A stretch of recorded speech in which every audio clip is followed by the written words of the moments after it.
এই দোয়াটা শিখে নেন, ইনশাআল্লাহ আপনার জীবনের সমস্ত সংকট কেটে যাবে। আমি নিজেও ওই দোয়াটা বেশি বেশি করার চেষ্টা করি। দোয়াটা হচ্ছে, মুসা আলাইহিস সালাম একটা গাছের নিচে হেলান দিয়ে বসলেন, বসে দেখলেন দুজন মেয়ে দাঁড়িয়ে আছে দূরে, পানি নিতে পারছে না। লোকজন পানি নিয়ে যাচ্ছে, ওরা দাঁড়িয়ে আছে বেচারি।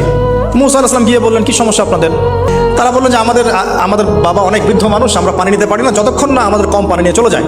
তো মুসা আলাইহিস সালাম তো একটু বললাম না, ফিজিক্যালি খুব স্ট্রং ছিলেন, থাকে না বডি বিল্ডার, সামনে গিয়ে কথা বলে সরো পানি দিতে দাও, তখন মানুষ একটু মূল্যায়ন করে না। তো মুসা আলাইহিস সালাম এভাবে পানি নিয়ে দিলেন এবং বাছুরদেরকে পানি পান করালেন, করিয়ে গাছের নিচে এসে বসে আছেন।